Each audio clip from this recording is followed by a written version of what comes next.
Bonjour à tous, bienvenue au Talk Orange Le Figaro. Aujourd'hui, nous recevons Gérard Collomb, sénateur-maire de Lyon. Gérard Collomb, bonjour. Bonjour. Merci d'être avec nous. L'UMP accuse le Parti socialiste de vouloir ficher les électeurs. Le quotidien Le Figaro a publié une lettre de 2007 dans laquelle Jean-Marc Ayrault, le maire de Nantes, demande aux militants socialistes de lui signaler, je cite, la présence de relais connus ou d'opposants notoires à la municipalité. Et Jean-François Copé y voit la preuve du danger que peuvent représenter les primaires socialistes. Qu'est-ce que vous en pensez? Franchement, je trouve cette accusation insensée. Je pense qu'on devrait plutôt débattre, à quelques mois quand même des présidentielles, un peu des projets des uns et des autres, et que Jean-François Copé serait mieux venu pour son propre camp de dire comment il analyse le projet du PS, quelles critiques il forme, plutôt que de faire un faux procès au PS. Vous savez, si le PS était attentatoire aux libertés, ça se saurait depuis longtemps. Mais les questions quand même qui sont posées sur les primaires, sur le fait que les électeurs vont devoir... le Parti socialiste devra avoir une liste des électeurs qui votent, ce ne sont pas des questions qui vous paraissent justifiées qu'on s'interroge? Mais tout le monde peut avoir les listes électorales. Elles sont de droit pour tout citoyen. Vous savez, avant chaque élection, qu'elle soit municipale, législative, en général, tous les candidats de France et de Navarre achètent les listes électorales, ne serait-ce que pour envoyer éventuellement, s'ils le souhaitent, par la poste ou tout autre moyen,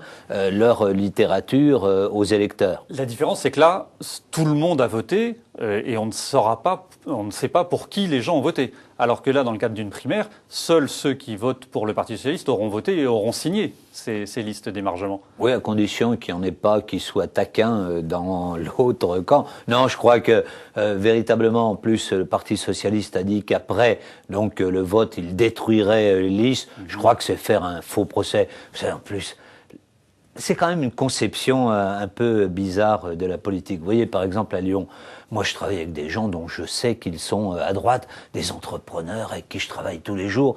C'est pas parce que je sais qu'ils sont à droite que tout d'un coup, c'est la haine absolue, qu'on ne s'entend plus, qu'on ne passe pas de marché avec eux, qu'on ne travaille pas avec eux. La politique, c'est quand même pas la guerre civile. Le sénateur centriste François Zocchetto était à votre place hier. Il vous a posé une question. Je vous propose de l'écouter. Jusqu'à ce que Dominique Strauss-Kahn soit en lice pour l'élection présidentielle, vous étiez favorable au processus de la primaire au sein du Parti socialiste. Bon, il est vrai que vous envisagiez une primaire un peu dénaturée, puisque vous disiez que ce sera une primaire de confirmation. Et puis, subitement, depuis que Dominique Strauss-Kahn n'est plus en lice, vous vous dites la primaire, ça n'a plus d'intérêt. Alors moi, je voudrais comprendre pourquoi vous avez changé d'opinion. Alors, vous avez changé d'opinion? Mais je n'ai pas changé d'opinion. Je suis toujours pour les primaires. Je dirais même que c'est la contribution, vous savez, ces textes que l'on fait pour les congrès socialistes, la contribution que j'avais déposée, qui avait proposé l'idée de primaire. Ce que je dis simplement, c'est que dans cette primaire, il faut que les deux grands candidats, on va dire François Hollande et Martine Aubry, puissent effectivement se mettre d'accord. Je crois que ce serait le souhait de beaucoup de militants. Si on ne pouvait avoir un ticket pour ces primaires, ça simplifierait à la fois la vie des militants socialistes, et puis en même temps, je crois que c'est un peu l'aspiration. Si, parce qu'il y a des sensibilités différentes. Vous voyez, par exemple, Arnaud Montebourg est en train d'exprimer des positions sur la démondialisation qui, évidemment, sont pas tout à fait celles que je défends. Donc, il y a toujours la possibilité, si on n'est pas d'accord sur le fond, de pouvoir s'opposer. Mais je pense qu'entre Martine Aubry et François Hollande, il y a franchement la capacité d'aboutir, si on le souhaitait, à un accord. Vous dites qu'il faut un ticket Martine Aubry-François Hollande. Vous le mettez dans quel sens? Qui serait le candidat et qui serait en deuxième position? C'est à eux de nous le dire. Moi, je souhaiterais qu'ils puissent effectivement... Vous savez, j'ai dit toujours, il faudrait faire comme finalement pour l'élection des papes. Les enfermer dans une chambre, puis à un moment donné, la fumée blanche, peut-être dans ce cas-là, la fumée rose, sortirait de la chambre et il dirait, voilà ce que nous proposons, nous sommes entendus. Ça serait bien d'ailleurs pour l'avenir du pays. Vous leur en avez parlé? Vous avez suggéré à l'un et à l'autre directement de s'entendre? Oui, j'ai même publié un appel il y a quelque temps avec un certain nombre d'élus pour que se forme ce ticket. Alors je ne sais pas évidemment si nous serons entendus. Ouais. Vous-même aviez dit que vous pourriez être candidat si Dominique Strauss-Kahn n'était pas candidat aux primaires. Aujourd'hui, on sait qu'il ne pourra pas participer. Vous maintenez la possibilité pour vous de vous présenter ?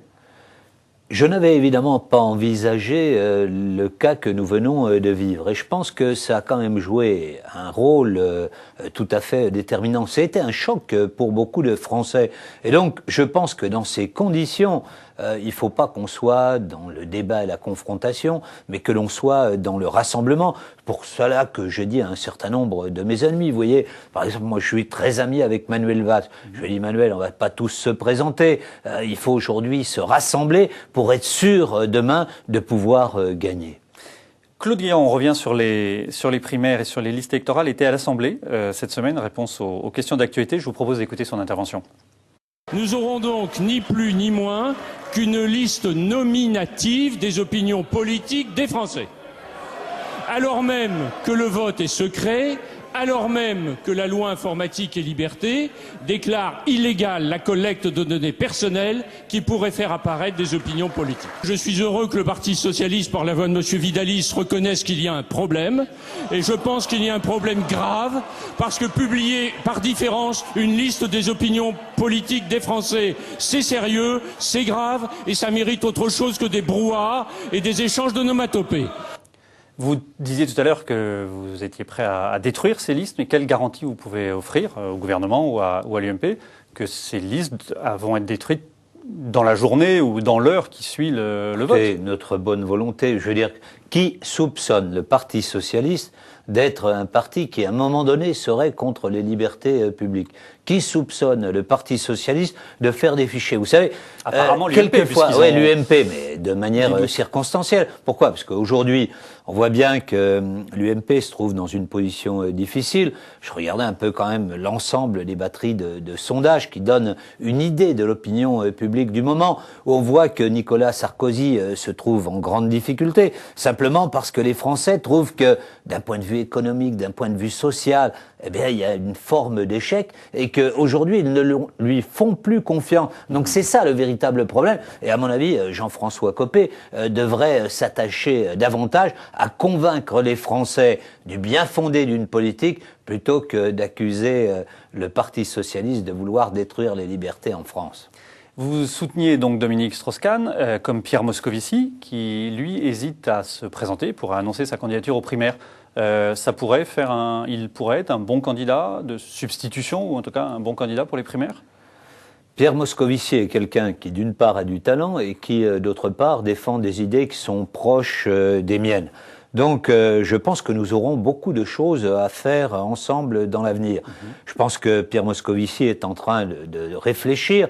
Et pour moi, je lui ai toujours dit, Pierre, il faut effectivement qu'il n'y ait pas de dispersion des candidatures. Essayons de nous rassembler. Ce qui compte, c'est pas de gagner la primaire, c'est de gagner la présidentielle. Et donc, tout ce qui concourt à faire gagner la présidentielle est bon. Et évidemment, Pierre Moscovici, dans ce combat-là, aura un rôle, à mon avis, qui sera un rôle tout à fait important. Et donc, c'est aux candidats de pouvoir faire une démarche envers Pierre Moscovici, ses amis. Et moi, je suis assez proche de cette sensibilité-là pour effectivement intégrer ce courant d'idées. Est-ce qu'il n'y a pas un risque d'éclatement de cette sensibilité? Parce que Jean-Christophe Cambadélis a déjà annoncé qu'il soutenait Martine Aubry.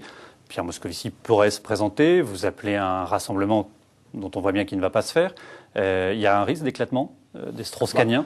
Vous savez, Dominique Strauss-Kahn avait fédéré beaucoup.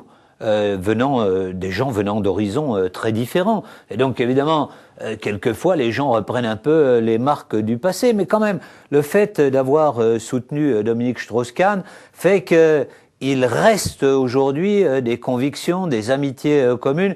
Et demain, je pense que tous ceux qui éventuellement soutiendront des candidats différents auront une ligne de conduite, essayer de faire en sorte que le débat ne soit pas un débat qui dérape, et que l'on garde une amitié, une considération, une estime réciproque. Le dernier exemple en date, c'était les primaires de 2006, n'ont pas abouti à ce que vous dites. C'était plutôt une guerre de tranchées et il n'y a pas eu de réconciliation après. Je suis d'accord avec vous, c'est pour cela qu'il faut qu'on en tire les leçons. On a perdu la présidentielle, justement, parce qu'on n'a pas été capable de maîtriser le processus des primaires et qu'ensuite, Ségolène Royal, qui avait été désignée, s'est trouvée finalement assez esseulée et lorsqu'elle s'est retournée vers le Parti socialiste, elle n'a plus trouvé personne pour la soutenir. Donc ne recommençons pas, ne perdons pas une fois de plus. Gérard Collomb, merci d'avoir répondu à nos questions. Rendez-vous demain pour un nouveau talk.